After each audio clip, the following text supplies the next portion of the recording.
पूर्व मुख्यमंत्री कमलनाथ ने कांग्रेस की खुरई प्रत्याशी रक्षा राजपूत के पक्ष में वोट की अपील करते हुए सभा की।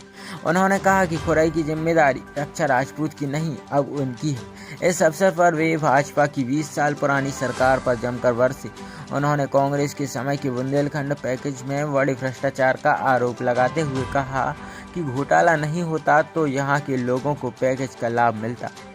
वर्तमान में 50% कमीशन पर काम करने वाली सरकार बताया। कमीशन के चक्कर में ही प्रदेश में निवेश नहीं आ रहा। खुरई क्षेत्र को अत्याचार का केंद्र बताया।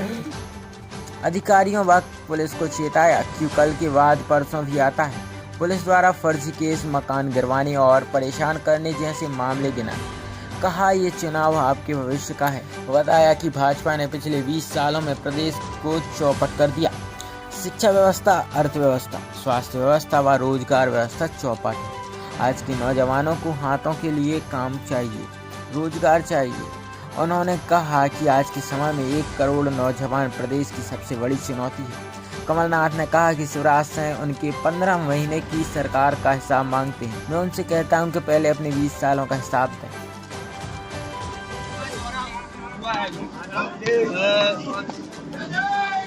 मैं अत्याचार के केंद्र में आया था और आपने सुन लिया मैंने क्या कहा है। आज आम जनता की आवाज उठ रही है। आम जनता अब इंसाफ चाह रही है, न्याय चाह रही है। चलो तो हम आपका भविष्य, खुरई का भविष्य, पर आगे आने वाली पीढ़ियों का भविष्य भी हम सुरक्षित रखेंगे। तो मैं तो आपसे निवेदन करता हूं कि सच्चाई का साथ दीजिएगा। हमारी सरकार बनी थी, 15 महीने के लिए सरकार बनी थी। सौदा हो गया। 15 महीनों में से 2.5 महीने तो आचार संहिता और लोकसभा चुनाव ने किया। मेरे पास 11.5 महीने थे। हमने अपनी नीति और नियत का परिचय पूरे प्रदेश को दिया। हमने कौन सी गलती करी? अगर 27 लाख किसानों का कर्जा माफ किया, कौन सी गलती करी मैंने? हमने सागर जिले में 80,500 किसानों का कर्जा माफ किया। क्या कर्जा माफ हुआ पहली किश्त में? और आ जाए फिर से सरकार अपनी, बाकी किसानों का कर्जा हमने तो दूसरी किस्त चालू कर दी थी कि बाकी किसानों का भी कर्जा माफ हुए, पर हमारी सरकार नहीं रही। मैं मुख्यमंत्री था, मैं भी सौदा कर सकता था। मेरे पास विधायक आते थे, हमें इतने पैसे मिल रहे हैं, मैंने उन्हें कहा मौज कर लो। मैं पैसा देने वाला नहीं हूं, मैं सौदा करके कुर्सी पर नहीं बैठूंगा। हमारी सरकार नहीं रही। कौन सा पाप मैंने किया कि 1000 गौशाला बनाई? 11 महीने में मैंने 1000 गौशाला बनाई। कौन सा पाप मैंने किया? आज घर जाके अपने बिजली का बिल देखिएगा। आपको हमने 100 यूनिट 100 रुपए में दिए। हमने पेंशन बढ़ाई। कौन सी गलती मैंने करी? कौन सा गुनाह मैंने किया? मैंने तो एक शुरुआत करी थी कि प्रदेश में लोगों का विश्वास हुए, हमारे यहाँ निवेश आए, हमारे सागर खुरई में निवेश आए। पर ये निवेश तब आता है जब लोगों को प्रदेश पर विश्वास हो। आज जिसको केरला और तमिलनाडु में सामान बेचना है, वो अपना उद्योग पंजाब और हरियाणा में लगाते हैं। मैंने उनसे बात करी, वो कहते हैं जी यहाँ तो कदम रखते हुए हमें पैसे देने पड़ते हैं, हमें चाहे नहीं आने वाले हैं। ये है हाल। तो ये सब आपके सामने है। 18 साल में शिवराज सिंह जी, आप जनता को हिसाब दीजिए। और मैं किसान भाइयों को कहना चाहता हूं कि 2600 रुपए हम धान के देंगे, 2500 रुपए प्रति क्विंटल हम एमएसपी देंगे अपने धान पर, और गेहूं पर 2600 रुपए। हम कन्या विवाह की राशि बढ़ाकर 1,01,000 करेंगे। हम बेरोजगारों को सुनो, बेरोजगारों से 1500 से लेके 3000 रुपए तक आर्थिक सहायता करेंगे। और मेरी बहुत दिल से तमन्ना है कि हमारे मध्य प्रदेश की भी आईपीएल टीम होए। आप भी चाहते हैं ना? मैं पूरा प्रयास करूंगा कि आईपीएल टीम मध्य प्रदेश की भी होगी। मैंने तय किया था कि हमारा मध्य प्रदेश में केंद्र में शहरी विकास मंत्री था, मैं जगह जगह जाता था मेट्रो का उद्घाटन करने। मुझे शर्म आती थी कि मध्य प्रदेश में मेट्रो नहीं है। मैंने मेट्रो की प्रोजेक्ट रिपोर्ट बनानी शुरू की। मैंने इंदौर और भोपाल का काम मेट्रो का शुरू किया।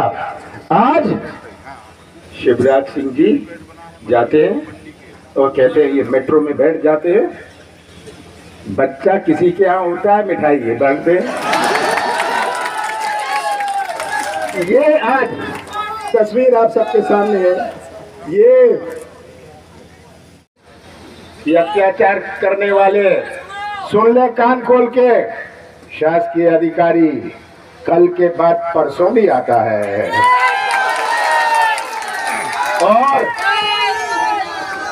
और आप और हम मिलकर उनसे हिसाब लेंगे। ये अत्याचार का जो केंद्र है, परेशान करना, पुलिस को भेजना, फर्जी केस चलाना, मकान गिरवा देना, मकान जिनके गिरे मैं आपसे कहना चाहता हूं उनके सबके मकान फिर से बढ़िया मकान बने। आप अगर अत्याचार के शिकार नहीं है, आप अत्याचार के गवाह हैं। और ये आप गवाह है कि किस प्रकार से यहाँ राजनीति चली है। मुझे बड़ा दुख होता है सुन के। मैंने भी 44 साल चुनाव लड़ा है, मैंने देखा है, एक एक जिला देखा है, पर यहाँ आके कैसे परेशान किया गया। जगह जगह ये बच्ची कहाँ गई? ये बच्ची अभी सुना रही थी। ये बच्ची का दुख देखिए। ये आप गवाह है इसकी, और आपके हाथ में है ये भविष्य। हर चुनाव का अपना मायने होता है। जनपद का चुनाव होता है, जिला पंचायत का, नगर निकाय का, हर चुनाव का अपना मायने होता है। जो 17 तारीख को चुनाव है, ये केवल एक उम्मीदवार का नहीं है। 17 तारीख का चुनाव केवल एक पार्टी का नहीं है, ये आपके भविष्य, खुरई के भविष्य और मध्य प्रदेश के भविष्य का है। ये आज तस्वीर आप सबके सामने है, पूरी तस्वीर आप सबके सामने है, कैसे ये चौपट प्रदेश बन गया। हर चीज, स्वास्थ्य व्यवस्था चौपट, शिक्षा व्यवस्था चौपट, रोजगार। इन नौजवानों को मैं देखता हूं कैसे रोजगार व्यवस्था चौपट, भर्ती व्यवस्था चौपट, अर्थव्यवस्था चौपट, कानून व्यवस्था, ये सब मैं देखता हूं।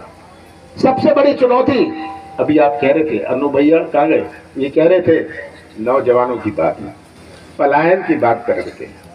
आज का नौजवान और 20 साल पहले के नौजवान में बहुत अंतर है। आज के नौजवान में एक तरफ है, वो ठेका नहीं चाहता, कमीशन नहीं चाहता, वो तो व्यवसाय का मौका या अपने हाथों को काम चाहता है। और यही नौजवान, हमारी माता और बहनों ने कितने प्यार से उन्हें पाला पोसा है, यही नौजवान प्रदेश का निर्माण करेंगे भविष्य में। अगर इन नौजवानों का भविष्य अंधेरे में रहा, कैसा निर्माण होगा मध्य प्रदेश का? हमारे बुजुर्गों ने तो जीवन काट लिया अपना। आपने तो बिना पानी के, बिना बिजली के, बिना सुविधा के अपना जीवन काट लिया। पर ये बच्चे, ये नौजवान, जो आज सबसे बड़ी चुनौती हमारे प्रदेश में है, 1 करोड़ नौजवान बेरोजगार है। 1 करोड़ नौजवान, कोई मंदिर या मस्जिद में जाने से रोजगार के नए मौके नहीं बनने वाले।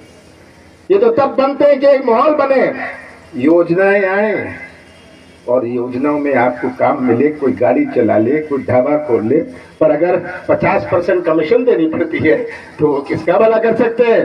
ये 50% की, ये 50% का जो कमीशन है, आज ये आप सबके सामने है।